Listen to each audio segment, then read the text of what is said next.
Hola a tothom, una vegada més continuem aquí als estudis de TV1 coneixent més pubilles, més representants d'Ulldecona a aquestes festes 2018 i ara estem amb Ingrid Córdoba, Tania Córdoba i Gemma Tomàs i anem a conèixer una miqueta més sobre la seva vida i sobre com estan preparant aquestes festes 2018 de les quals elles seran protagonistes.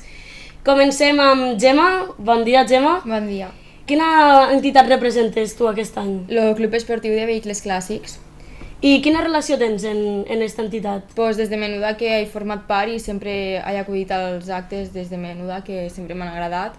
I bueno, també tinc família que forma part del club i al final me vaig fer jo sòcia i no és res més. I Tania i Ingrid?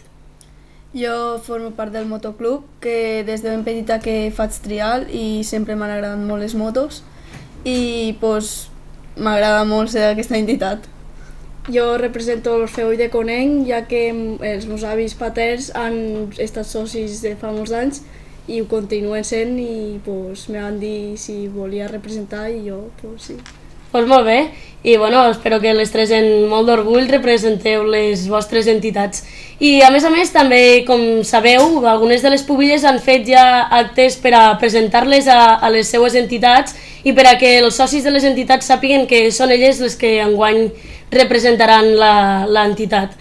I vosaltres heu fet ja algun acte que vos hagin presentat o que haguéssiu tingut que anar a donar premis o qualsevol de les coses que normalment fan com a presentació de pubilles?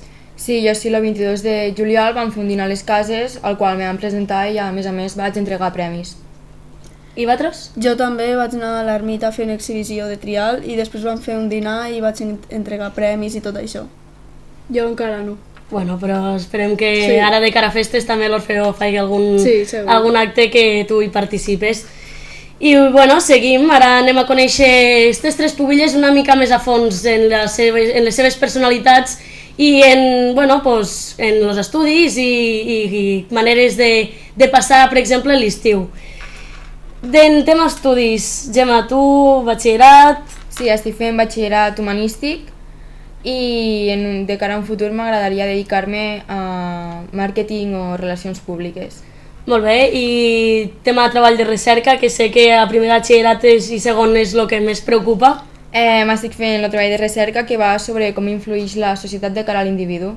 Bueno, doncs esperem... Això jo vull veure la teva presentació perquè trobo que ha de ser un tema molt interessant.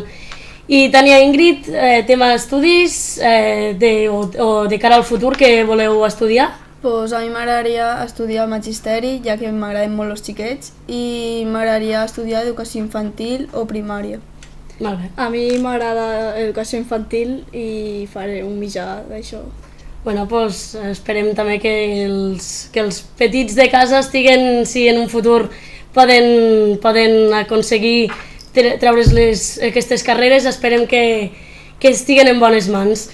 I seguim, per exemple, hobbies o els estius, com los passeu els estius? Vos agrada llegir, vos agrada escriure, sortir amb els amics, què vos agrada fer? Bueno, pues sobretot disfrutar dels amics i la família, ja que és quan més temps tens, i també m'agrada llegir, però me centro més en disfrutar.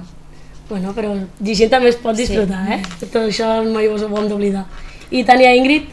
A mi també m'agrada molt sortir amb els amics i anar de festa. Molt bé. Jo anar a la piscina i a estar amb els amics. Bueno, sí que ara en esta calor que estem tenint estos últims dies la piscina s'agraeix. I ara ja anem a parlar més de cara a festes i quins són els actes que elles, que segurament ne tindran molts de marcats al programa i quins són els actes que més espereu, quins són els actes que esteu pensant cada dia tinc ganes de que arribi el dia per a poder anar a aquest acte. Pues sobretot la nit del pregó, ja que trobo que és una de les nits més especials. I alguna altra... El ball de mantons, perquè trobo que és una tradició molt bonica. Tania i Ingrid? Jo estic igual que ella, jo també espero en moltes ànsies la nit del pregó i sobretot el ball de mantons també. I a part d'aquestes dos, les carrosses, ja que portem bastants de dies, pues... També ho vaig preguntar a algunes de les vostres companyes que el tema carrossa que va bé, va malament, Bueno, vam tenir problemes perquè les fustes se van trencar, però ara ho portem tot bé. Bueno, pues esperem que sigui ben xula i que estiguéssiu totes ben guapes el dia de carrosses. I bueno, res més, també vos esperem que participeu de tots els actes, esperem veure-vos a totes i que, bueno, que no vos salteu cap ni un. I res més, moltes gràcies per acompanyar-vos i deixar-vos conèixer una miqueta més i per acudir aquí als estudis de TV1 i espero que passeu unes molt bones festes i que gaudiu com mai ho fareu. Gràcies.